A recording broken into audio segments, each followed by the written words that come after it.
नमस्कार, classic coaching centre के YouTube channel पर आपका स्वागत है। तो आज करंट अफेयर का बहुत ही इंपॉर्टेंट टॉपिक डिस्कस करेंगे। तो करंट अफेयर में कुछ घटना जो पहली बार घटित हुई हैं वो परीक्षा की दृष्टि से काफ़ी इंपॉर्टेंट होती हैं, तो उन्हें हम डिस्कस करेंगे। एक बार वीडियो को पूरा देखें, अगर पसंद आए तो लाइक, शेयर और सब्सक्राइब ज़रूर करें। तो चलिए स्टार्ट करते हैं आज का वीडियो। तो पहला क्वेश्चन है, भारत की पहली लिथियम रिफाइनरी किस राज्य में स्थापित की जाएगी? तो भारत में पहली लिथियम रिफाइनरी गुजरात में स्थापित की जाएगी, गुजरात के गांधी नगर में, और गांधीनगर के पास में ये धौलेरा स्मार्ट सिटी में स्थापित की जाएगी। इस रिफाइनरी की स्थापना मडकरर पावर लिमिटेड के द्वारा की जाएगी और ये लिथियम का आयात ऑस्ट्रेलिया से करेगी। ऑस्ट्रेलिया लिथियम का सर्वाधिक उत्पादक देश है। और इसके अलावा अगर भंडारण की बात की जाए, लिथियम के सर्वाधिक भंडार कहाँ पाए जाते हैं? तो दक्षिण अमेरिकी देश चिली, अर्जेंटीना और बोलीविया में लिथियम के सर्वाधिक भंडार पाए जाते हैं। इसीलिए इन तीनों देशों को लिथियम त्रिकोण भी कहा जाता है। अगर लिथियम के बारे में कुछ फैक्ट, लिथियम को आवर्त सारणी में एस ब्लॉक में रखा गया है और एक क्षारीय हल्की धातु है। इसका परमाणु क्रमांक 3 होता है। और इसके अगर यूज की बात की जाए, इसका यूज, लिथियम का जो प्रमुख यूज है वो लिथियम आयन बैटरी बनाने में किया जाता है। लिथियम आयन बैटरी जो होती है लैपटॉप, मोबाइल में जो पोर्टेबल और रिचार्जेबल हल्की बैटरी होती हैं, उन्हें बनाने में इसका प्रयोग किया जाता है। इसके अलावा लिथियम कुछ अन्य धातुओं के साथ कुछ मिश्र धातुएं बनाती हैं जिनका बहुत ही महत्वपूर्ण प्रयोग है।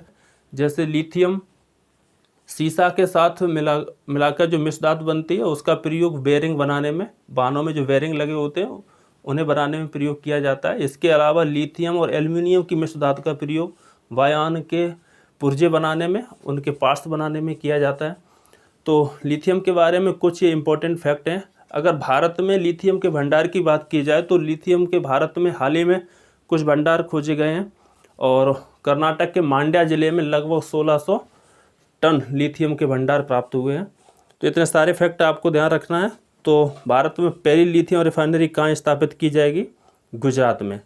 ठीक है, चलिए आगे देखते हैं। तो नेक्स्ट क्वेश्चन है, भारत का पहला लाइकेन पार्क कहाँ स्थापित किया गया है?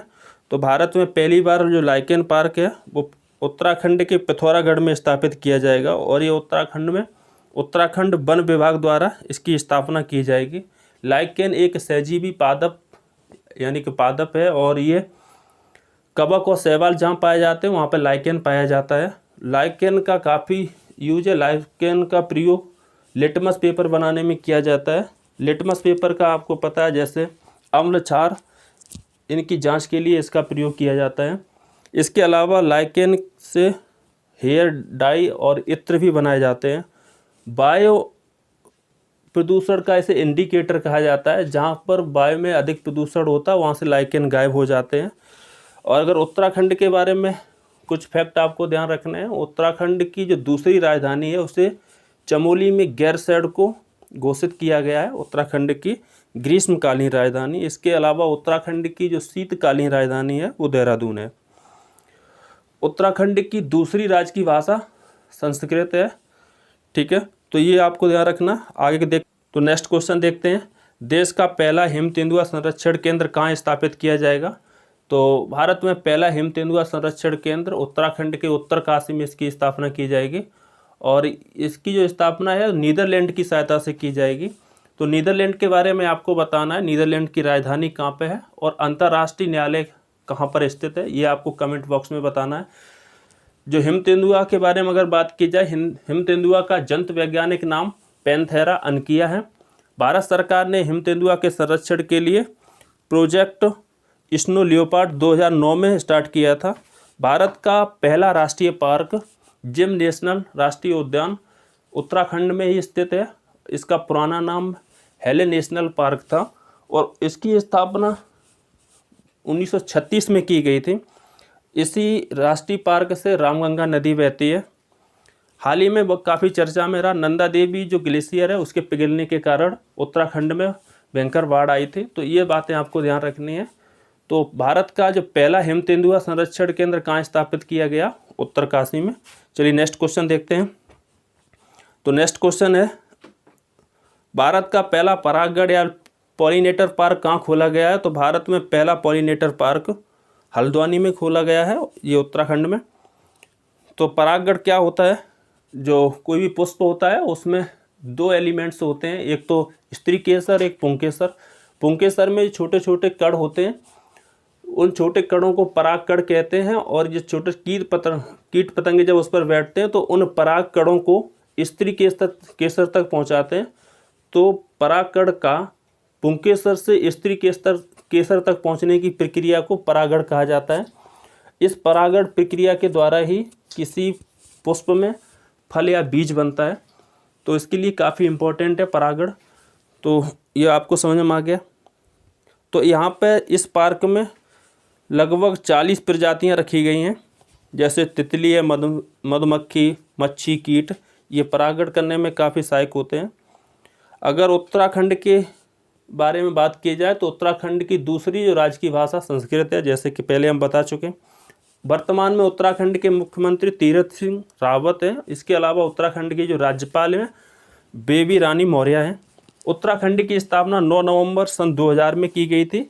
इसके अलावा 2 अन्य राज्यों की भी स्थापना की गई थी जब उत्तराखंड की स्थापना की गई। तो 1 नवंबर को छत्तीसगढ़ की स्थापना की गई और 15 नवंबर सन 2000 में झारखंड की स्थापना की गई थी। तो इतने सारे फैक्ट आपको ध्यान रखना है। नेक्स्ट क्वेश्चन देखते हैं अब। नेक्स्ट क्वेश्चन है, यूएन मानवाधिकार परिषद की सलाहकार परिषद के पहले भारतीय अध्यक्ष कौन बने हैं? तो इसके पहले भारतीय अध्यक्ष बने हैं अजय मल्होत्रा। यूएनएचआरसी का जो मुख्यालय है वो स्विट्जरलैंड के जेनेवा में स्थित है। और यूएनएचआरसी की स्थापना 15 मार्च सन 2000 में हुई थी। वर्तमान में इस समिति के जो सदस्य हैं वो 47 हैं। 2018 में डोनाल्ड ट्रंप ने अमेरिका को इससे अलग कर लिया था, लेकिन जो बाइडेन दोबारा यूएनएचआरसी में शामिल हुए हैं। ये भी आपको ध्यान रखना है। चलिए नेक्स्ट क्वेश्चन देखते हैं। सेल की पहली महिला अध्यक्ष कौन बनी है? सेल यानी स्टील अथॉरिटी ऑफ इंडिया, इसकी पहली महिला अध्यक्ष सोमा मंडल बनी है। और सेल एक महारत्न कंपनी है जिसकी स्थापना 1954 में की गई थी। वर्तमान में महारत्न कंपनियों की संख्या अगर पूछी जाए तो कितनी है? 10। और नवरत्न कंपनियों की संख्या कितनी है? 14। इसके अलावा मिनी रत्न कंपनियों की संख्या 74 है। कोई भी कंपनी जो सार्वजनिक क्षेत्र की सरकारी कंपनी लगातार 3 साल तक 5000 करोड़ का टर्नओवर प्रति वर्ष अगर देती रहे तो उसे महारत्न कंपनी का दर्जा मिल सकता है, लेकिन उससे पहले वो नवरत्न कंपनी होनी चाहिए। ठीक है। इसके अलावा कुछ और कंडीशन है। तो वर्तमान में स्टील अथॉरिटी ऑफ इंडिया जो कंपनी सार्वजनिक कंपनी है उसकी अध्यक्ष पहली महिला बनी है सोमा मंडल। ये आपको ध्यान रखना है। चलिए नेक्स्ट क्वेश्चन देखते हैं। आज का नेक्स्ट क्वेश्चन है, यक्ष्मा या टीबी या तपेदिक मुक्त होने वाला भारत का पहला केंद्र शासित प्रदेश कौन सा बना है? तो पहला केंद्र शासित प्रदेश लक्षद्वीप को घोषित किया गया है। लक्षद्वीप एक शैवाल या प्रवाल वृत्त से बना हिंद महासागर में द्वीप समूह है जिसमें कुल द्वीपों की संख्या कितनी है? 36। और लक्षद्वीप की राजधानी कहाँ पे है? कवरत्ती। लक्षद्वीप में कुल जो द्वीप 36 हैं उनमें सबसे बड़ा द्वीप एंड्रोट है। ये भी आपको ध्यान रखना है।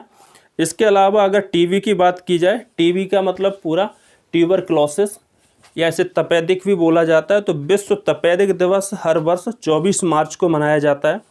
इसकी थीम काफ़ी इम्पोर्टेंट होती है। तो 2019 की जो थीम थी द क्लॉक इज टिकिंग और 2020 की थीम थी इट्स टाइम। ये दोनों आपको ध्यान रखनी है। भारत सरकार ने भारत को टीबी मुक्त कराने का जो लक्ष्य रखा है वो 2025 तक रखा है। भारत 2025 तक टीबी मुक्त घोषित हो सकता है। टीबी से जो प्रभावित अंग होता है फेफड़ा, और ये एक विषाणु जनित रोग है। और टीबी के बैक्टीरिया की खोज रॉबर्ट कोच के द्वारा की गई थी। ये भी आपको ध्यान रखना है। इसके अलावा टीबी का जो टीका बना है वो BCG का टीका टीबी से संबंधित है और इसकी फुल फॉर्म है, ये आपको ध्यान रखना है, बेसिलस कैमलेट गुएरिन। ठीक है। अगर अभी वैक्सीनेशन या टीकाकरण काफ़ी चर्चित शब्द है, तो अगर पूछ लिया जाए आपसे पहला टीका किसका बना था, तो स्मॉल पॉक्स या चेचक का सबसे पहले टीका एडवर्ड जेनर ने बनाया था, क्योंकि स्मॉल पॉक्स से काफ़ी लोगों की मृत्यु हुई थी। तो एडवर्ड जेनर ने इसकी सबसे पहले खोज की। ठीक है। तो आज नेक्स्ट क्वेश्चन देखते हैं फिर। भारत सरकार के द्वारा कुछ आगामी लक्ष्य भी रखे गए हैं। उन लक्ष्य को देखते हैं। जैसे किसानों की आय दोगुनी करने का लक्ष्य 2022 तक रखा गया है भारत सरकार के द्वारा, जो फिलहाल होते दिख नहीं रहा है। $5 ट्रिलियन इकोनॉमी भारत की जीडीपी है, वो वित्तीय वर्ष 2024-25 तक $5 ट्रिलियन करने का लक्ष्य रखा है भारत सरकार ने। इसके अलावा सिंगल यूज प्लास्टिक मुक्त भारत का लक्ष्य 2022 तक रखा गया है। 2022 तक सिंगल यूज प्लास्टिक मुक्त घोषित हो जाएगा भारत। और मलेरिया मुक्त होने का लक्ष्य 2030 तक रखा गया है। काफ़ी इंपॉर्टेंट है, इसे आपको ध्यान में रखना है। जो रेलवे का 100% विद्युतीकरण करने का लक्ष्य 2024 तक रखा है भारत सरकार ने। ठीक है। एक राष्ट्र एक राशन कार्ड का लक्ष्य 2022 तक रखा गया है इसे। ठीक है। इसके अलावा उड़ान योजना के अंतर्गत 100 नए एयरपोर्ट बनाने का लक्ष्य 2024 तक रखा है। उड़ान योजना के अंतर्गत 100 नए एयरपोर्ट विकसित किए जाएंगे 2024 तक। ठीक है। चलिए आज नेक्स्ट क्वेश्चन देखते हैं। फिर भारत का पहला इग्लू कैफ़े कहाँ स्थापित किया जाएगा? तो भारत का पहला इग्लू कैफ़े जम्मू कश्मीर के गुलमर्ग में इसकी स्थापना की जाएगी। और ये क्या होगा, एक रेस्टोरेंट, एक होटल टाइप का है। और इसमें लगभग 16 या 20 लोग एक साथ रह सकते हैं। ये बर्फ़ के बने घर होते हैं। अगर ये पूछा जाए कि इग्लू यानी इग्लू क्या है, तो एस्किमो जनजाति जो कि ग्रीनलैंड और कनाडा यानी कि टुंड्रा प्रदेश जहाँ अत्यधिक साल भर ठंड पड़ती है और बर्फबारी होती है, तो वहाँ पे बर्फ़ के घर बनाए जाते हैं एस्किमो जनजाति द्वारा, वहाँ की जो लोकल जनजाति है उसके द्वारा। तो भारत में इग्लू कैफ़े जो है उसकी स्थापना कहाँ की गई? गुलमर्ग कश्मीर में की गई। ये आपको ध्यान रखना है। नेक्स्ट क्वेश्चन देखते हैं। भारत में जैविक खेती करने वाला पहला केंद्र शासित प्रदेश कौन सा घोषित किया गया है? तो एक बार फिर आप देखेंगे, लक्षद्वीप को घोषित किया गया है पहला केंद्र शासित प्रदेश। लक्षद्वीप की कैपिटल कवरत्ती, जैसे पहले बता चुके हैं। ठीक है। और अगर ये पूछ लिया जाए जैविक खेती करने वाला पहला राज्य किसे घोषित किया गया, तो 2016 में सिक्किम को जैविक खेती करने वाला पहला राज्य घोषित किया गया। यहाँ जैविक खेती का मतलब है जहाँ पर उर्वरक और कीटनाशक दवाइयों का यूज बहुत कम होता हो फसलों में। वहाँ पर ज़्यादातर कंपोस्ट खाद और जैविक खाद या गोबर खाद जो होती है उसका प्रयोग अत्यधिक किया जाता है। यहाँ पे उर्वरकों का प्रयोग बहुत कम किया जाता है। इसके अलावा लक्षद्वीप में जो पर्यावरण मंत्री प्रकाश जावड़ेकर ने अटल पर्यावरण भवन की भी आधारशिला रखी है। तो इतना आपको ध्यान रखना है। तो जैविक खेती करने वाला पहला राज्य सिक्किम, और केंद्र शासित प्रदेश अगर पूछा जाए तो कौन सा है? लक्षद्वीप। ठीक है। चलिए नेक्स्ट क्वेश्चन अब देखते हैं। आगे है, भारत में 5G लॉन्च करने वाली पहली भारतीय दूरसंचार कंपनी कौन सी बनी है? तो ये बनी है भारती एयरटेल। और भारती एयरटेल ने हाल ही में हैदराबाद में इसका ट्रायल किया था।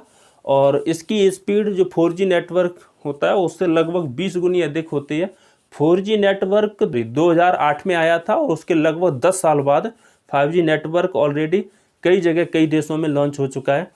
अगर हाँ ये पूछ लिया जाए कि सबसे पहले किस देश में 5G नेटवर्क लॉन्च किया गया, तो दक्षिण कोरिया की राजधानी सियोल में सबसे पहले 5G नेटवर्क को लॉन्च किया गया था। उसके अगले महीना में चीन के द्वारा एक बड़े स्तर पर 5G यानी कि 5th जनरेशन नेटवर्क लॉन्च किया गया था। तो ठीक है, इतना ही आज के लिए। नेक्स्ट वीडियो में देखेंगे। धन्यवाद।